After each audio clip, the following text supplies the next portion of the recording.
Okay, so this is Planet 9. Planet 9 is a brand new yacht. It's just been delivered in 2018. It's a 73 metre. I don't currently know who the owner is. It's brand new, so it could be anyone. 73 metre or 240 feet. It was built in Italy by Admiral Shipbuilders. I'm not familiar with them too much. And it's for sale. Straight away, it's for sale. Delivered in 2018 and it's already for sale. Why would someone build a new yacht and then put it up for sale? Well, there's a few possibilities. Possibility the owner already decided to build a newer one or a bigger one while this one was still being built. That's a possibility. Another possibility is profit making. Could have been that he built it from the start to make a profit. Why would he make a profit on a second-hand boat, if you like? Well, from concept to launching, it takes about 3 to 5 years to build a yacht, and then you get the impatient billionaire who wants to just buy a yacht straight away. So for those people, they pay a premium. So yeah, that's another possibility. And also there's a possibility that even though he wasn't selling, somebody made him an offer that he couldn't refuse, because ultimately everything's for sale for the right price, right? It's gross registered tonnage, 2,100 tons. It has a range of 6,000 nautical miles, and this is also has an ice-rated hull. Ice-rated hull, or ice-class hull, that it's able to go down to the Antarctic. Ice-rated means that it can move loose ice, and also ice up to a year old, so a certain thickness and level of ice. What's the difference between an ice-rated and an icebreaker? Well, an icebreaker is built with a hull designed specifically to break large ice of much older ages than an ice-rated hull. They're very heavy, very expensive to build, and not very comfortable to sail in open waters because of the design of the hull, because of its design to, to break this thick ice. And they're usually powered by gas turbines or nuclear power. Very expensive to run, so I don't think you'd ever find a yacht, a super yacht, with an ice-breaking hull. Oh, by the way, the price, if you're in the market, 85 million euros or $103 million, or nearest offer. It can take 16 guests in 8 cabins and has a crew of 26. Interestingly, because this yacht is a new yacht and because it's for sale, the deck plans are actually posted on the website of where it's for sale on Fraser Yachts. So let's take a look at those. Alright, so here we have 6 decks, and we'll start at the top and work down. So sun deck is just basically this area here, and this is obviously owner's lift, which is going right through each deck. And this is an area, it's all outside, some tables and some couches and some beds for sunbathing. Nothing too spectacular or nothing too interesting for what we're looking at. So next deck down, Wheelhouse Deck. Here we've got the wheelhouse or the bridge, and behind that you'll see captain's cabin. I've never been on a boat where the captain's cabin wasn't right next to the bridge. It's pretty standard. And then we've got some crew working areas here, ship's office, pantry here, which generally you'll have a pantry on each deck, so the interior can work. And then we have a VIP cabin. Strangely, on this these deck plans, I've noticed that every guest cabin is called a VIP cabin. So usually you'll have guest cabins, owner's cabin, and then a VIP cabin. And you've got some VIP outdoor lounge area. And here we've got the heli deck. I think this is on the deck below, but this is not actually connected to this deck, I don't think. I'll talk about the helicopter in a little bit. And then the next deck down, upper deck, outdoor seating area, which I mentioned before. And then you've got the observatory lounge, internet lounge, never seen that before either. And then you've got the galley here, main galley, which is good to have it on the deck, which is where the guest dining room is. A large pantry here for prep for the interior, and then the galley here, so it's been well thought out. So obviously they go straight in here, and there's the dining room. Another outdoor deck. Now this is the owner's deck. They call it main deck, but and usually the main deck is the owner's deck. So here we have a theatre, so we have some working areas here, a theatre room. Then we have owner's lounge, and you've got another owner's lounge here, a tea cabinet, you know, usual stuff, somewhere for him to relax. What you usually find is an owner will end up just living in one space. One particular room will become his favourite, and he'll spend more time in that space. Not always, but sometimes. His owner's office over here. Then you've got the owner's lift space here and the guest lobby. And then you've got the main owner's cabin. This is where obviously he'll sleep. A lot of space in here. Various different things in here. Big bathroom over here. Very nice. And then out here, we've got a hangar, a helicopter hangar. Now, not all boats have this. This is actually a 73-meter boat. It's actually quite small to have an aircraft hangar. I know that sounds funny because it's 73 meters, but in my experience, only the bigger, over 100 meters, tend to have this. And not even some of the big boats over 100 meters, like Luna, for instance, they don't have a hangar like this.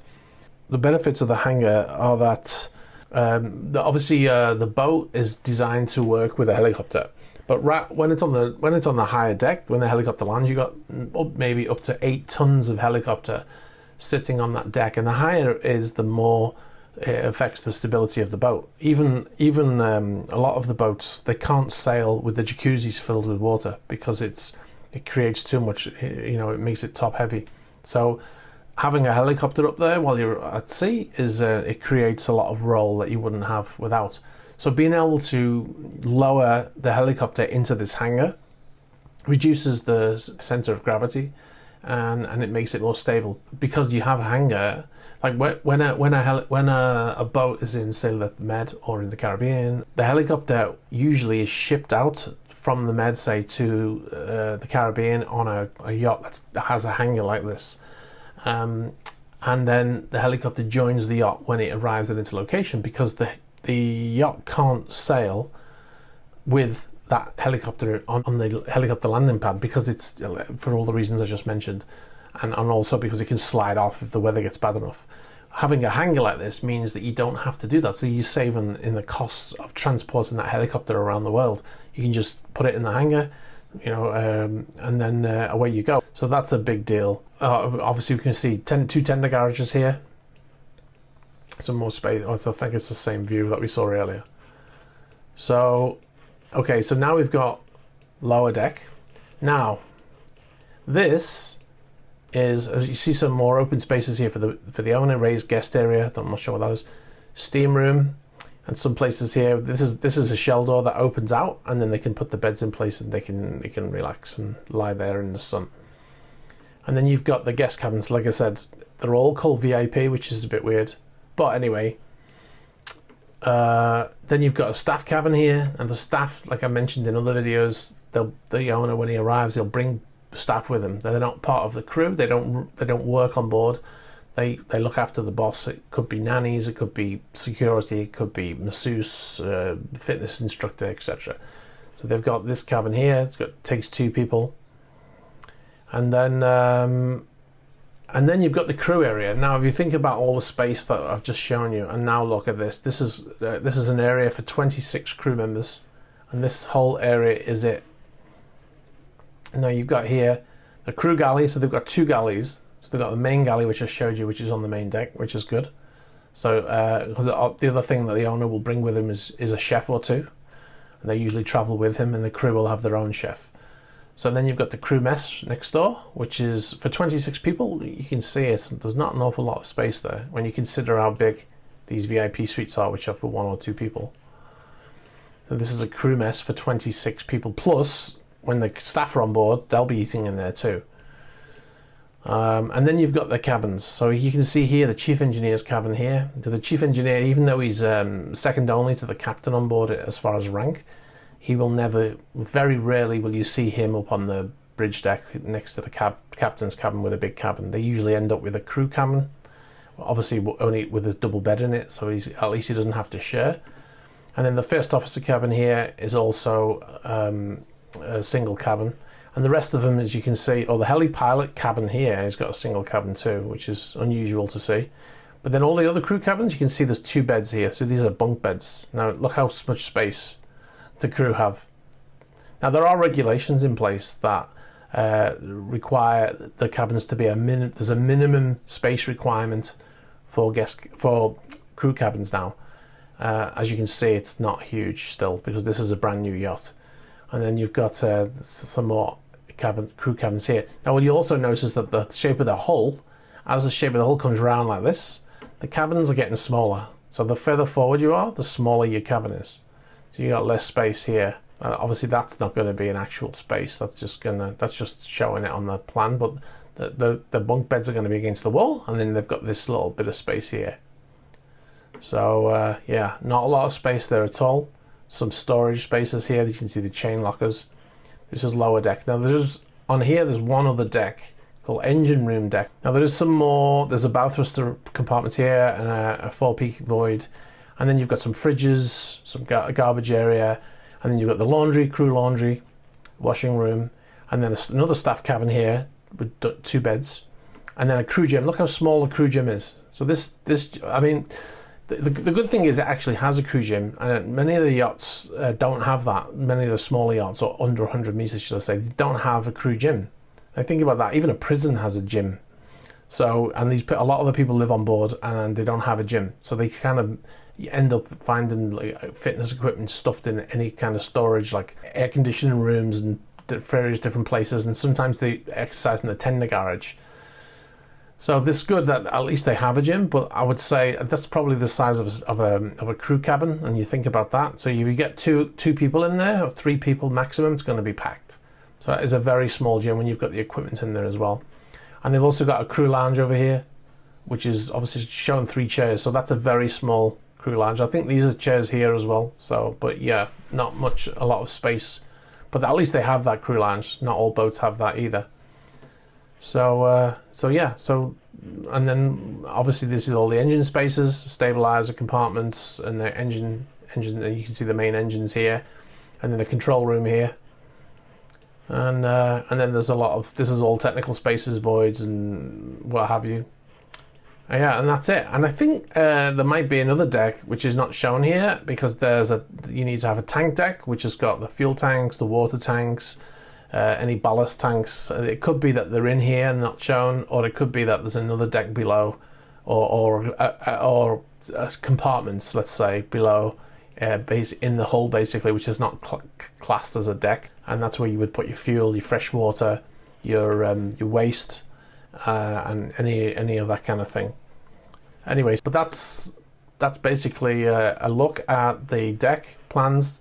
I've always wanted to be able to show in my videos a crew area because you'd be quite shocked, but you can sort of get an idea.